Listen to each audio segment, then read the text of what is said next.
పార్వతీపురం గ్రామంలో శివరామరాజుకి మంచి పేరు పలుకుబడి ఉంది. అతనికంటూ ఒక ఫ్యామిలీ వెనకాల నలుగురు స్నేహితులు ఊరిలో గౌరవం ఉన్నాయి. శివరామరాజుకి ముగ్గురు కూతుర్లు. పెద్దమ్మాయి పేరు స్వాతి, రెండో అమ్మాయి పేరు రమ్య, చిన్న అమ్మాయి పేరు కవిత. ప్రస్తుతానికి ఇద్దరు కూతుర్లకి పెళ్లి చేసేశాడు. ఇప్పుడు చిన్న కూతురు కవిత డిగ్రీ ఫైనల్ ఇయర్ చదువుతోంది. శివరామరాజుకి ఊరిలో పరువు చాలా ముఖ్యం. కూతుర్ల పెళ్లిల్లో మంచి అబ్బాయిలకు ఇచ్చి చేయడం అంతకన్నా ముఖ్యం. ఎందుకంటే 20 సంవత్సరాల క్రితం తన చిన్న కూతురు కవిత పుట్టినందుకు చాలా సంతోషంతో ఊరంతా స్వీట్లు పంచుతుండగా అదే ఊర్లో ఉండే దూల నాగేశ్వరరావు శివరామరాజుని ఎగతాళి చేశాడు. కూతుర్లు పుట్టినప్పుడు సంతోషంగానే ఉంటుంది. రేపు వాళ్ళు పెద్దయ్యాక ఎవరినో ప్రేమించి లేచిపోయి పెళ్లి చేసుకుంటే అప్పుడు బాధ తెలిసవస్తుంది. చేతన అయితేనే కూతుర్లను పెంచాలి, నీకు చేతన అవుతుందా అని ఎగతాళి చేస్తున్నందుకు కోపం తెచ్చుకున్న శివరామరాజు దోల నాగేశ్వరరావుతో ఇలా పందెం కాసడు. నా ముగ్గురి కూతులకు నేను తెచ్చిన అబ్బాయిలతోనే పెళ్లిళ్లు చేస్తాను. ఒకవేళ ఎవరైనా ప్రేమిస్తే ఆ కూతురిని చంపేస్తాను, లేదా నా 2 చెవులు కూడా కోసేసుకుంటాను అని కోపంలో పందెం కాసేశాడు. అనుకున్నట్లుగానే ఇద్దరు కూతుర్లకు మంచి సంబంధాలు తెచ్చి పెళ్లిలు చేశాడు. ఇక మిగిలింది చిన్న కూతురు కవిత. కవితకి ఇప్పుడు 20 సంవత్సరాలు. అదే ఊరిలో ఉన్న ప్రైవేట్ కాలేజీలో డిగ్రీ ఫైనల్ ఇయర్ చదువుతుంది. సన్నగా వాళ్ళ అమ్మ హైట్ లో ఉంటుంది. తెల్లగా ఉంటుంది. అమ్మకి నాన్నకి ఎప్పుడూ చదియెదురు చెప్పదు. కాలేజ్కి వెళ్లడం రావడం అంతే. ఇలా అంతా బాగా ఉంది అనుకునే సమయంలో రాజు కవిత లైఫ్ లోకి వచ్చాడు. రాజు కవిత వాళ్ళ మేడం సన్నీని ప్రేమిస్తున్నాడు. Sunny English teacher. 6 నెలల నుంచి సన్నీకి సైట్ కొట్టి ఆ రోజు లవ్ లెటర్ ఇచ్చి ప్రేమ విషయానికి చెబుదాం అనుకున్నాడు. అందుకోసం ఒక లవ్ లెటర్ రాసి అప్పుడే కాలేజీకి వెళ్తున్న కవితను పిలిచి సన్నీ మేడంకి ఆ లెటర్ ఇవ్వమన్నాడు. కవిత భయపడుతూనే లెటర్ ఇచ్చింది. అప్పటి నుంచి రాజు మేడం కోసం ఏం చేయమని చెప్పినా కవిత చేసేది. ఒకరోజు కవితని వేరే గ్రూప్ కుర్రాడు జడ పట్టుకొని లాగడంతో కవిత వాడిని చెంప మీద కొట్టింది. వాడు వెళ్లి వాళ్ళ అన్నయ్యని తీసుకొచ్చాడు. ఆ రౌడీ కవితని కాలేజీ ముందరే ఆపి కవిత భుజం మీద చెయ్యి వేశాడు. రాజు వచ్చి రౌడీని కొట్టాడు. ఈ గొడవ గురించి శివరామరాజుకి తెలిసింది. తన కూతురిని ఏడిపించిన రౌడీ మీద పోలీస్ కేసు పెట్టాడు. అమ్మాయి చదువుకుంటే ఇదే సమస్య, పెళ్లి చేసేస్తే ఎటువంటి సమస్యలు రావు అని తన స్నేహితులు ఇచ్చిన సలహా ప్రకారం కవితకి పెళ్లి చేసేద్దామని ఒక సంబంధం తీసుకొచ్చాడు. అబ్బాయి పేరు ప్రకాష్, సాఫ్ట్వేర్ ఇంజనీర్, వయసు 35. కవితకి అప్పుడే పెళ్లి చేసుకోవడం ఇష్టం లేదు. అదే విషయానికి వాళ్ళ అక్కలకి చెప్పింది. పెద్దక్క, నేను నీ వయసులో ఉన్నప్పటికీ నాకు 2 పిల్లలు ఉన్నారు. ఏం పర్లేదు చేసుకో అంది. చిన్నక్క, ఎవరినైనా లవ్ చేస్తున్నావా అని అడిగింది. లేదక్క, అలాంటిది ఏం లేదు, నాకు ఇప్పుడే పెళ్లి చేసుకోవడం ఇష్టం లేదు. ఈ విషయానికి నాన్నతో మీరే చెప్పాలి అని కవిత చెప్పింది. దానికి 2 అక్కలు నో అన్నారు. నేనే ఏదైనా ఆపుకుంటానులే అని కవిత రాజు దగ్గరకు వెళ్ళింది. రాజు కవితకి ఒక గిఫ్ట్ బాక్స్ ఇచ్చి సన్నీ మేడంకి ఇమ్మన్నాడు. కోపంలో ఉన్న కవిత ఆ గిఫ్ట్ బాక్స్ నేలకేసి కొడుతుంది. ఆ సన్నీ మేడం ఒక తిరుగుబోతు ట్యూషన్ అనే పేరుతో కాలేజీలో అబ్బాయిలను ఇంటికి తీసుకెళ్లి వాళ్లతో పడుకుంటుంది. పనిష్మెంట్ పేరుతో అమ్మాయిల్ని కూడా ఎక్కడ కడితే అక్కడ పట్టుకుంటుంది. అలాంటి దానితో నీలాంటి మంచి అబ్బాయికి లవ్ ఏంటి అని కోప్పడుతుంది. ఆ మాటలు విన్న రాజు కూడా కోప్పడి కవితని చెంప మీద కొడతాడు. కవిత ఏడవకుండా నేను చెప్పింది నమ్మకపోతే రేపు జరిగే తీర్థంలోకి రా, నీ మేడం ఎలాంటిదో చూపిస్తా అని అంటుంది. రాజు సరే అంటాడు. తర్వాత రోజు తీర్థంకి రాజు వెళ్లి కవిత కోసం వెతుకుతాడు. కవిత కనబడదు. కానీ అలా వెతికేటప్పుడే సన్నీ మేడం కనబడుతుంది. మేడంతో పాటు ఒకతను ఉంటాడు. వాళ్ళద్దరూ చాలా చనువుగా ఉంటారు.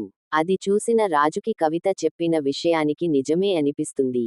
కవితను కొట్టినందుకు సారీ చెబుదామని కవిత కోసం వెతుకుతాడు. అలా వెతుకుతున్నప్పుడే రాజుకి లంగామోని వేసుకొని పూలు పెట్టుకొని తెల్లగా మెరిసిపోతున్న ఒక అమ్మాయి కనబడుతుంది. అసలే లవ్ ఫెయిల్యూర్లో ఉన్న రాజుకి ట్రూ లవ్ దొరుకుతుంది. ఆ అమ్మాయిని వెనక నుంచి చూసే లవ్ చేసేస్తాడు. ఇంతకీ ఆ అమ్మాయి కవితనే. రోజు యూనిఫామ్లో చూసి చిన్న పిల్ల అనుకున్నాను, ఈ లంగా ఓనిలో దీన్ని చూస్తుంటే పిచ్చెక్కిపోతుంది అనుకొని కవిత దగ్గరికి వెళ్లి సారీ చెబుతాడు. పెళ్లి ఆపడానికి హెల్ప్ చేస్తాను అంటాడు. కవిత సరే అంటుంది. రాజు తన ఫ్రెండ్తో ఒక లెటర్ రాయించి ఆ లెటర్లో ఉన్నది కవితను ఆ పెళ్లి కొడుకు చెప్పమంటాడు. ఇందులో ఉన్నది విన్న తర్వాత సిగ్గుతో వాడే ఈ పెళ్లి ఆపేస్తాడు. లేదంటే నేను చూసుకుంటాను అంటాడు. ఆ లెటర్లో బూతులు ఉన్నప్పటికీ కవిత పెళ్లి ఆగడం కోసం ఒప్పుకుంటుంది.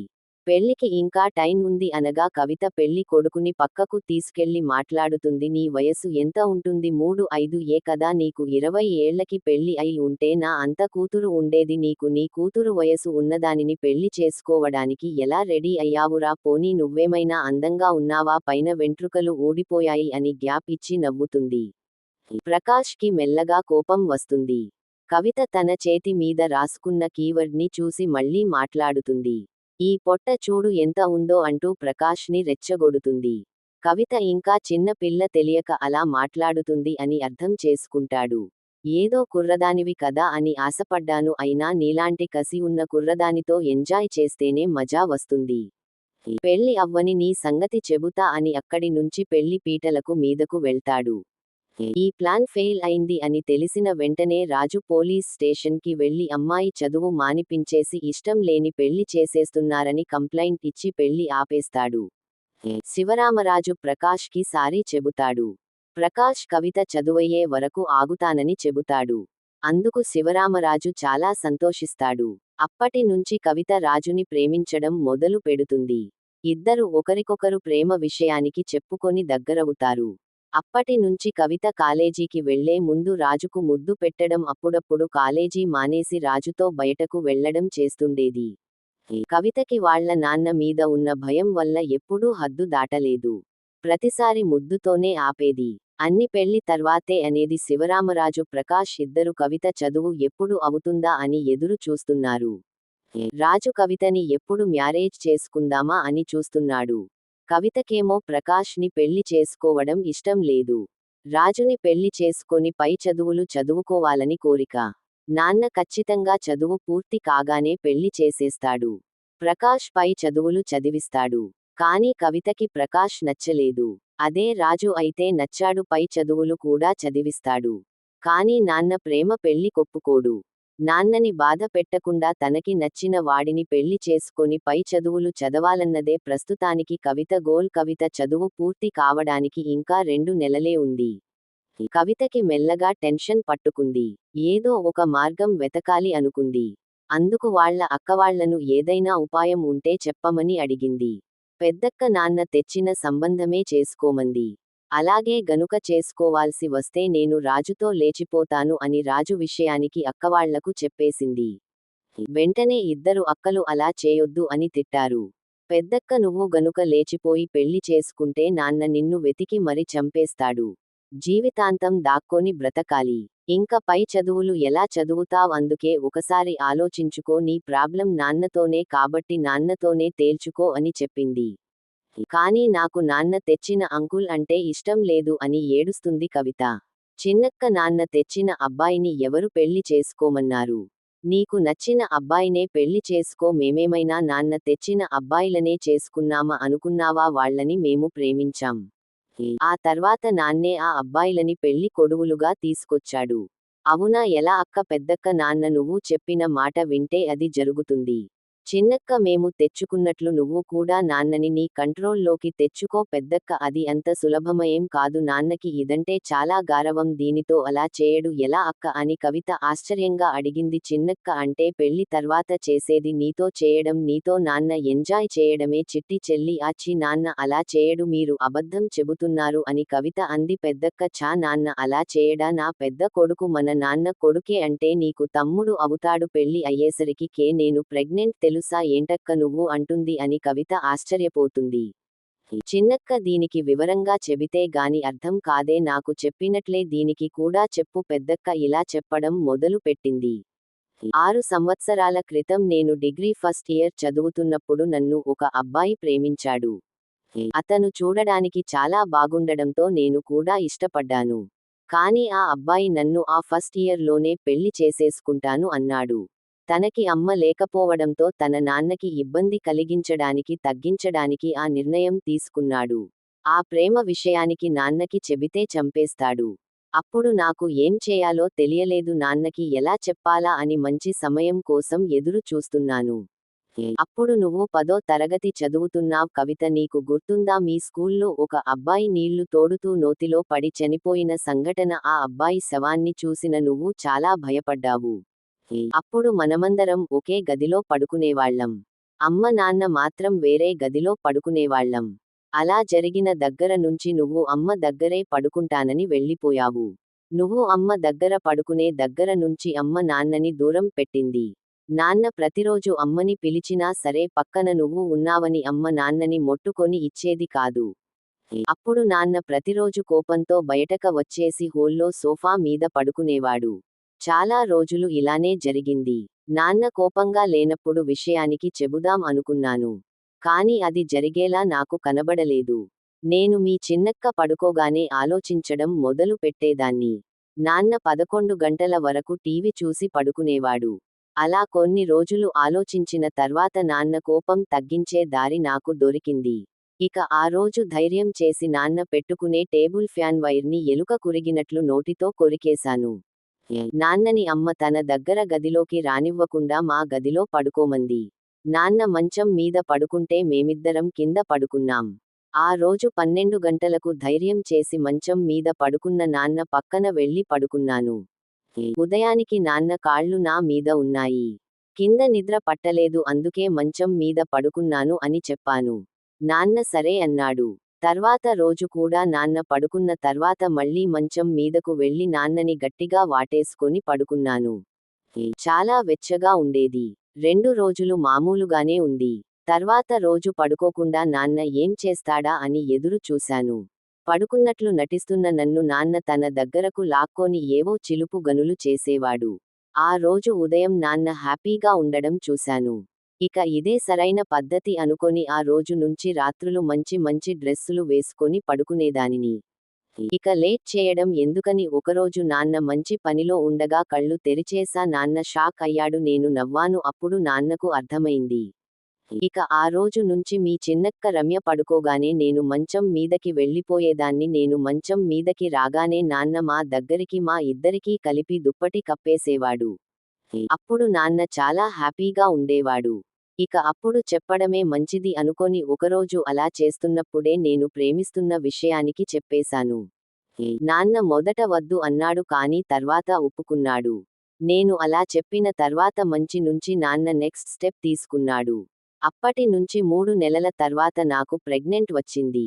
అప్పుడు నాన్న భయపడి ఆ వారం రోజుల్లోనే నన్ను మీ పెద్ద బావగారికి ఇచ్చి హడావిడిగా పెళ్లి చేసేశాడు. మీ పెద్ద బావకి ఇదంతా ఎలా చెప్పాలా అనుకునేదాన్ని. కానీ నా పెళ్లైన 1 నెలకే మా మామయ్య కూడా మా ఆయనతో కలిసి నా పక్కలోకి రావడం మొదలు పెట్టాడు. అప్పుడు అర్థమైంది మీ బావ నన్ను అంత తొందరగా ఎందుకు పెళ్లి చేసుకున్నాడో. ఇది జరిగింది. చిన్నక్క ఇప్పుడు అర్థమైందా కవిత? నేను కూడా నాన్నని అక్క చెప్పినట్లే లొంగ తీసుకున్నాను. నీకు కూడా మంచి లైఫ్ కావాలంటే అక్కి చెప్పినట్లు చెయ్. కవిత ఆలోచనలో పడింది. ఏం చేయాలో తనకు అర్థం కావడం లేదు. ప్రతిరోజు పడుకోకుండా ఆలోచిస్తుంది. అలా 10 రోజులు అయిపోయాయి. టైం దగ్గర పడడంతో కవితకి వేరే దారి కనబడలేదు. అక్కవాళ్లు చెప్పిన పనే కరెక్ట్ అనుకుంది. పెద్దక్క చెప్పినట్లు సమస్య ఎవరితోనో వాళ్లతో తెలుచుకుంటేనే ఇంకే సమస్య ఉండదు అన్న మాట కవిత మెదడులో బలంగా నాటుకుపోయింది. ఇక నాన్నతోనే తెలుచుకుందామని నిర్ణయించుకుంది. ఇక మిగిలిన కథను తను నడిపించడానికి సిద్ధమైంది. తరువాత రోజు ఉదయం 6 గంటలకు నిద్ర లేచింది. అమ్మ వంటగదిలో కవిత క్యారేజ్ కోసం వంట వండుతుంది. కవిత హాల్లో కూర్చొని ఏం చేయాలో థింక్ చేస్తోంది. అరగంటలో నాన్న గదిలో నుంచి బయటకు రాగానే నాన్న భుజం మీద ఉన్న టవల్ని కవిత తీసుకొని బాత్రూంలోకి వెళ్ళింది. శివరామరాజు హాల్లో కూర్చొని పేపర్ చదువుతున్నాడు. కవిత బ్రష్ చేసేసి మళ్ళీ హాల్లోకి వచ్చి హోమ్ థియేటర్లో పాటలు పెట్టింది. పాటలు బాత్రూంలోకి వినబడేలా సౌండ్ పెట్టుకొని ఆ రిమోట్ని నాన్న ముందు ఉన్న టేబుల్ మీద పెట్టింది. అలా పాటలు పెట్టి బాత్రూంలోకి వెళ్లి తల స్నానం చేసింది. స్నానం చేయడం పూర్తవ్వగానే తల మాత్రం తుడుచుకొని ఒళ్ళు సరిగ్గా తుడుచుకోకుండా నైటీ వేసుకొని మళ్ళీ హోల్లోకి వచ్చింది. నాన్న ముందు ఉన్న రిమోట్ తీసి పాటలు ఆపడానికి ట్రై చేస్తున్నట్లు రిమోట్ని నొక్కింది. రిమోట్ పని చేయట్లేదని అందులో బ్యాటరీలు బయటకు తీసి ఒక బ్యాటరీని కిందకు వదిలేసింది. ఆ బ్యాటరీని తీయడం కోసం వంగింది. పేపర్ చదువుతున్న నాన్న ముందు తడిచిన నైటీలో కవితగా కనబడుతుంది. తడిగా ఉన్న తన చిన్న కూతురి శరీరాన్ని చూడగానే శివరామరాజుకి మనసు ఎటో వెళ్ళిపోయింది. కాని ఎంతో గారాభంగా పెంచిన చిన్న కూతురితో అలా వద్దనుకున్నాడు. నాన్న చూశాడో లేదో తెలియని కవిత పాటలు ఆపేసి తను రూంలోకి వెళ్లి ఇంకో ప్లాన్ ఆలోచించింది. యూనిఫామ్ వేసుకొని బయటక వచ్చింది. తన షర్ట్ యొక్క పై గుండెని విప్పేసి షూ మరియు సాక్స్ తెచ్చుకొని నాన్న ముందు ఉన్న కుర్చీలో కూర్చొని సాక్స్ వేసుకుంటుంది. అప్పుడు నాన్న పేపర్ పక్కన పెట్టి టీవీ చూస్తున్నాడు. కవిత తన ప్లాన్ ప్రకారం కుర్చీలో కూర్చొని ముందుకు వంగి తన కుడికాలికి సాక్స్ తొడుగుతోంది. సాక్స్ లోకి కాలు దూరట్లేదనే వంకతో తన కుడికాలిని పైకెత్తి సాక్స్ తొడుగుతోంది. శివరామరాజుకి నోట్లో నీళ్లు ఊరాయి. కవిత ఒక్కసారిగా పైకి లేవగానే నాన్న చూపు తిప్పేశాడు. ఇద్దరికి ఇద్దరు అసలు చూపించినట్లు చూడనట్లు ఎవరి పని వాళ్లు చూసుకున్నారు. ఆ తర్వాత కవిత వాళ్ళ అమ్మ పవిత్ర వచ్చి ఇద్దరికీ టిఫిన్ పెట్టింది. వాళ్లకు టిఫిన్ పెట్టేసి స్నానం చేయడానికి బాత్రూంలోకి వెళ్ళింది. కవితకి ఇంతకుముందు తను షూ వేసుకోవడానికి వంగున్నప్పుడు నాన్న తనని చూశాడేమో అనే సందేహం ఉంది. అది క్లియర్ చేసుకోవడానికి తనకు ఇప్పుడు ఒక మంచి అవకాశం దొరికింది. అమ్మ ఎలాగో బాత్రూంలోకి వెళ్ళింది కాబట్టి కవిత తన ప్లాన్ని స్టార్ట్ చేసింది. తను తింటున్న ఇడ్లీని ఒకేసారి నోట్లో కుక్కేసుకొని పలమారినట్లు నటించి డైనింగ్ టేబుల్ మీద చెంబుతూ ఉన్న నీళ్లు మొత్తాన్ని ఒకేసారి నోట్లో పోసుకుంది. అందులో ఒక గుటక నీళ్లు మాత్రమే తను మిగిల్చింది. మిగిలిన నీళ్లని తన మెడ మీద నుంచి జారి షర్ట్ మొత్తం తడిచిపోయింది. తడిచిన యూనిఫారంలో కూతురిని చూడగానే శివరామరాజుకి మళ్లీ తన మనసు ఎటో వెళ్ళిపోయింది. కవిత చూస్తుంది అని తెలియగానే నాన్న ముఖం తిప్పేసి టిఫిన్ చేస్తున్నాడు. తొడుచుకుంటానికి కవిత గదిలోకి వెళ్ళింది. తన కూతురు తెలియక అలా చేస్తుందని శివరామరాజుకి తెలుసు. గారాబంగా పెంచిన కూతురు కదా తనతో అలా ఎందుకని అనుకున్నాడు. కానీ కవితని అలా చూస్తుంటే తన ఇద్దరు పెద్ద కూతుర్ల కన్నా ఎక్కువ తృప్తిని ఇస్తుంది అని అర్థమవుతుంది. ఇక తన కూతురిని ఎలా పట్టాల అని ఆలోచించడం మొదలు పెట్టాడు. ఈ లోపల పవిత్ర స్నానం చేసివచ్చి తన గదిలోకి వెళ్లి చీర కట్టుకొని హాల్లోకి వచ్చింది. కవిత బట్టలు మార్చుకొని వచ్చి ఎప్పటిలాగే నాన్నను కౌగిలించుకొని కాలేజీకి వెళ్ళిపోయింది. కవిత కాలేజీకి వెళ్ళగానే పవిత్ర కవిత రూమ్ సర్దుమని కవిత రూంలోకి వెళ్ళింది. కవిత రూంలో మడత పెట్టకుండా ఉన్న బట్టలను తీసి మంచం మీద వేసింది. అప్పటికే ఆన్ అయి ఉన్న శివరామరాజు ఆపుకోలేక కవిత రూంలో ఉన్న పవిత్ర దగ్గరకు వెళ్ళాడు. బట్టలు మడత పెడుతున్న పవిత్రని అమాంతంగా పట్టుకొని తనతో పాటు మంచం మీద పడిపోయాడు. ఇద్దరు ఒకరి కళ్లలోకి ఒకరు చూసుకుంటున్నారు. ఏంటి ఈరోజు పేపర్లో ఏ కథ చదివారు? 3 నెలల తర్వాత మళ్ళీ నేను మీకు ఇప్పుడు అందంగా కనబడ్డానా? నువ్వంటే నాకు ఎప్పుడూ ఇష్టమేనని చిన్న కూతురు ఇంట్లో ఉందని దూరంగా ఉన్నాను అంతే. అయితే ఇంకో 2 నెలలు ఆగాల్సింది. దాని పెళ్లి అయితే ఎలాగో అత్తారింటికి వెళ్తుంది కదా, అప్పటివరకు ఆగలేను. అయినా ఆ పెళ్లి ఆపింది ఆ రాజుగానా? పెళ్లి అయిపోయి ఉంటే మనం ఈ పాటికే ఇంకో పిల్లోడిని కనే పనిలో ఉండేవాళ్లం. మరి ఈసారి అబ్బాయి పుట్టకపోతే పుట్టే వరకు నిన్ను వదలను. అయినా కవిత పుట్టినప్పుడే మాట్లాడుకున్నాం కదా, మీరేమో ఆ దూల నాగేశ్వరరావుతో కాసిన పందానికి భయపడి మళ్ళీ కూతురు పుడుతుందేమో అని నన్ను దూరం పెట్టారు. పిల్లలు పెద్దోళ్ల అయ్యాక నేను మిమ్మల్ని దూరంగా ఉంచాల్సి వచ్చింది. నీ కొడుకు పుట్టాలన్న కోరిక నీకు ఈ జన్మలోనే తీరుతుంది. సరేనా? ఇంతకీ కొడుకే ఎందుకు కావాలి నీకు? పవిత్ర ఆ ప్రశ్నకు సమాధానం చెప్పకుండా నవ్వేసింది. శివన్నారాయణ పవిత్రను అల్లుకుపోయాడు. ఇంతలో ఎవరో తలుపు కొట్టారు. వెంటనే పవిత్ర లేచింది. శివరామరాజు లేచి వెళ్లి తలుపు తీసెడు. పంచాయతీ మీటింగ్ ఉందని పిలవడానికి అతని ఫ్రెండ్ వచ్చాడు. పవిత్ర తలుపు కొట్టిన వాడిని పచ్చి బూతులు తిట్టుకుంది. కవిత కాలేజ్కి వెళ్లే ముందు అక్కడే ఉన్న రాజును కలిసింది. మా నాన్న నా చదువు పూర్తి కాగానే పెళ్లి చేసేయడానికి రెడీగా ఉన్నాడు. నేనేదో ఒకటి చేసి మా నాన్న నిన్నే పెళ్లి కొడుకుగా తీసుకొచ్చేలా చేస్తాను. మరి నువ్వు నా పై చదువుల సంగతి ఏం చేసవు? నీ ప్లాన్ ప్రకారం మీ నాన్న నన్నే పెళ్లి కొడుకుగా తెస్తే ఆ వచ్చే కట్నం డబ్బులతో నిన్ను చదివిస్తాను. నాకు కూడా నీ పై చదువులకి డబ్బు సంపాదించడానికి ఒక ప్లాన్ ఉంది. ఒకవేళ ఇద్దరి ప్లాన్లు ఫెయిల్ అయితే అప్పుడు నాకు ఉన్న 2 కళ్లలో ఇండలో ఒక ఇండ నమ్మేసి నిన్ను చదివిస్తాను, సరేనా అని భరోసా ఇచ్చాడు. కవిత సరే అని సంతోషంతో ముద్దు పెట్టింది. అలా కవిత ముద్దు పెట్టినప్పుడు దూల నాగేశ్వరరావు చూస్తాడు. కవిత కాలేజ్కి వెళ్ళిన తర్వాత రాజు హడావిడిగా ఇంటికి వెళ్తాడు. నాన్న ఎంత తిడుతున్నా రాజు పట్టించుకోడు. ఎందుకంటే నాన్నలా పాల వ్యాపారం చేయడం రాజుకి ఇష్టం లేదు. అందుకే ఆ ఒక్క విషయంలో మాత్రం నాన్న మాట వినడు. వాళ్ళ దగ్గర పని చేసే కుర్రాలు పాలు వేసి వచ్చేవారు. ప్రస్తుతానికి రాజుకి వాళ్లతో అవసరం ఉంది. కవిత పై చదువుల కోసం డబ్బులు సంపాదించడానికి రాజుకి ఒక ఆలోచన వచ్చింది. సన్నీ మేడం ఎవరితోనైనా చనువుగా ఉన్నప్పుడు ఒక వీడియో తీసి బెదిరిస్తే మేడం దగ్గర డబ్బులు లాగొచ్చు అనుకున్నాడు. ఓకే.